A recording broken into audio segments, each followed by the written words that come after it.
গাভীর বাছুর ওলান থেকে দুধ খাচ্ছে, আর দুলালের স্ত্রী হাত দিয়ে বাছুরের মুখ সরিয়ে দিচ্ছে। এভাবে গাভীর ওলানে দুধ আসলে বাছুরটা দূরে নিয়ে একটি গাছের সাথে বেঁধে রেখে দুলালের স্ত্রী গাভীর ওলান থেকে দুধ দোয়াতে লাগলেন। কিছু সময় দুধ দোয়ানোর পর দুধের বালতি নিয়ে উঠানে রেখে ঘরে চলে গেল। এদিকে দুলাল আর একটা বালতিতে করে টিউবওয়েল থেকে পানি ভরছে। বালতি ভরা পানি নিয়ে দুলাল উঠানে দুধের বালতির কাছে এসে দাঁড়ালেন এবং দুলাল এদিক ওদিকে তাকিয়ে দেখতে লাগলো আশেপাশে কোনো মানুষ দেখা যায় কিনা। চারিদিকে কোনো মানুষ না দেখে দুলাল বালতিতে যেই পানি ছিল দুধের বালতিটির ভেতরে ঢেলে দিল। আবারও দুলাল এদিক ওদিক দেখতে লাগলো কেউ দেখে ফেললো কিনা। কাউকে না দেখে দুলাল লুঙ্গির কোমর থেকে কেমিক্যালের একটি প্যাকেট বের করে দুধের মধ্যে কেমিক্যাল মিশিয়ে দিল। মগ নিয়ে সম্পূর্ণ দুধ মেশাতে লাগলো। এর মাঝে দুলালের স্ত্রী একটি ব্যাগ এনে দুলালের হাতে দিয়ে বলল, তাড়াতাড়ি বাজারে গিয়ে দুধ বিক্রি করে তরিতরকারি নিয়ে এসো। দুলালও দেরি না করে দুধ নিয়ে বাজারের দিকে রওনা দিল। এদিকে সবুজের ভাবি সবুজকে ডাকতে লাগলো। ভাবির ডাক শুনে সবুজ এসে ভাবিকে জিজ্ঞাসা করল, কি ব্যাপার ভাবি, এভাবে ডাকছেন কেন? জবাবে ভাবি বলল, তুই একটু বাজারে যা, 1 কেজি গরুর দুধ নিয়ে আয়। আমার বুকের দুধ শুকিয়ে গেছে, বাবুকে এখন গরুর দুধ খাওয়ানো লাগবে। ভাবির কথা শুনে সবুজ বলল, ঠিক আছে, একটা খালি বোতল দাও, আমি দুধ নিয়ে আসছি।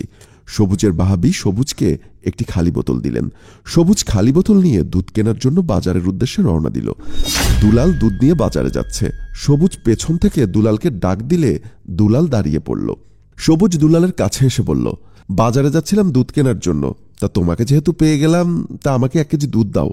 দুলাল সবুজের হাত থেকে বোতল নিয়ে 1 কেজি দুধ বোতলে দিল। সবুজ দুলালের হাতে দুধের টাকা দিয়ে বাড়িতে চলে গেল। একদিন পর সবুজের ভাবি ওনার কোলের বাচ্চাকে নিয়ে কান্নাকাটি করতে লাগলো।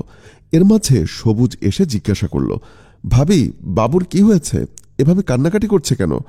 জবাবে সবুজের ভাবি বলল, রাত্রে থেকে বাবুর পাতলা পায়খানা হচ্ছে, কোনো কিছুতেই পাতলা পায়খানা কমতেছে না। ভাবির কথা শুনে সবুজ বলল, ভাবি, এখানে দেরি না করে বাবুকে নিয়ে চলেন, আমরা ডাক্তারের কাছে যাই। সবুজের ভাবিও দেরি না করে সবুজকে নিয়ে বাবুকে কোলে করে ডাক্তারের উদ্দেশ্যে রওনা দিল। এদিকে ডাক্তারের চেম্বারে ডাক্তার বাবুকে দেখতে লাগলো। ডাক্তার সবুজের ভাবিকে জিজ্ঞাসা করলেন, আপনার ছেলেকে কি খাইয়েছিলেন? জবাবে ভাবি বলল, কালকে রাতে গরুর দুধ খাওয়াইছি, দুধ খাওয়ার পর থেকে পাতলা পায়খানা শুরু হয়েছে।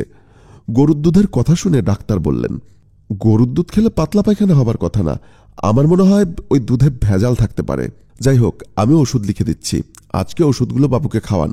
এই ওষুধে যদি পাতলা পায়খানা না কমে তাহলে মেডিকেলে ভর্তি করতে হবে। ডাক্তারের কথা শুনে সবুজ চিন্তা করতে লাগলো, দুলাল ভাইয়ের একটা গরু, অথচ উনি এত দুধ প্রতিদিন কোথা থেকে আনে?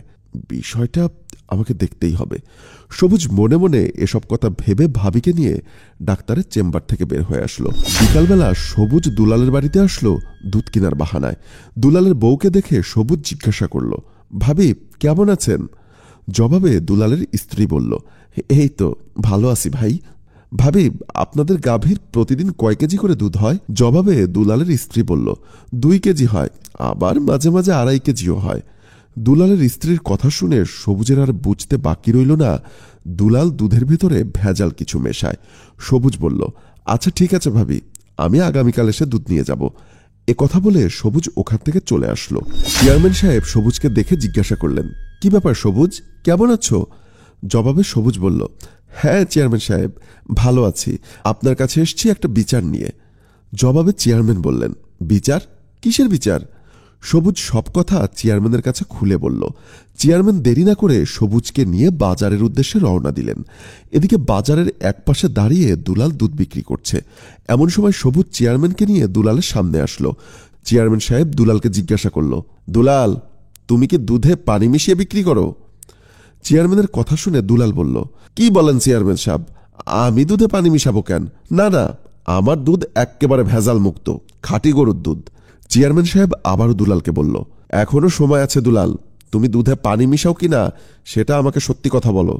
দুলাল এবার চেয়ারম্যানকে বলতে লাগলো, আল্লাহর কসম চেয়ারম্যান সাহেব, আমি দুধে কোনো পানি টানি মিশাই না, আমার গরুর দুধ এলাকার সবাই কিনে খায়, আর বাজারে আসার সাথে সাথেই আমার দুধ সবার আগে বিক্রি হয়ে যায়। আল্লাহর কসম কইরা কইতাছি, আমার দুধে কোনো ভেজাল নাই। চেয়ারম্যান সাহেব এবার কালুকে বলল, কালু, দুধ পরীক্ষা করা মেশিনটা বের করো, দুধ পরীক্ষা করে দেখব দুলালের দুধে ভেজাল আছে কিনা।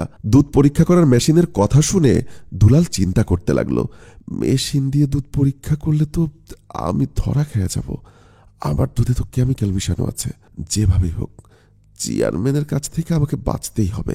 এই কথা বলে দুলাল চেয়ারম্যানের পা জড়িয়ে ধরে ক্ষমা চাইতে লাগলো। চেয়ারম্যান দুলালের কলার টেনে তুলে বলল, তুই কি মানুষ না অমানুষ? সামান্য কিছু টাকার জন্য তুই দুধের মধ্যে কেমিক্যাল মিশিয়ে এভাবে বিক্রি করছিস? আরে তুই কি জানিস, তোর কাছ থেকে যারা দুধ কিনে নিয়ে যায় শুধু বড় মানুষই ওই দুধ খায় না, অনেক সময় ছোট বাচ্চারাও ওই দুধ খায়। তুই যে কেমিক্যাল দুধের সাথে মেশাস, ওই কেমিক্যাল মানবদেহের জন্য ক্ষতিকর। তোর দুধ খাওয়ার কারণে সবুজের ভাইয়ের ছেলে আজ মৃত্যুর সাথে পাঞ্জা লড়ছে। এমনও তো হতে পারত তোর ওই দুধ খেয়ে আমাদের এলাকার একটা শিশু মৃত্যুবরণ করতে পারত। তুই কি একবারও পরকালের কথা চিন্তা করলি না? চেয়ারম্যানের কথা শুনে সবুজ বলল, চেয়ারম্যান সাহেব, আমার ভুল হইয়া গেছে। আমি এমনটা কখনো ভাইবা দেখি নাই। আমি টাকার লোভে পয়রা দুধে কেমিক্যাল মিশায় দুধ বেশি বানায় বিক্রি করি। আমি কখনোই বুঝতে পারি নাই আমার দুধ খেয়ে মানুষের জীবন চলে যেতে পারে। এবারের মতো আমারে ক্ষমা কইরা দেন। আমি আর এমন ভুল কখনোই করুম না। দুলালের কথা শুনে সবাই দুলালকে আরও একটা সুযোগ দিল নিজের ভুল শুধরিয়ে নেবার জন্য। বন্ধুরা, আমার এই গল্পটি যদি আপনাদের বিন্দু পরিমাণ ভালো লেগে থাকে তাহলে অবশ্যই লাইক, কমেন্টস এবং শেয়ার করে আমাদের সঙ্গেই থাকবেন।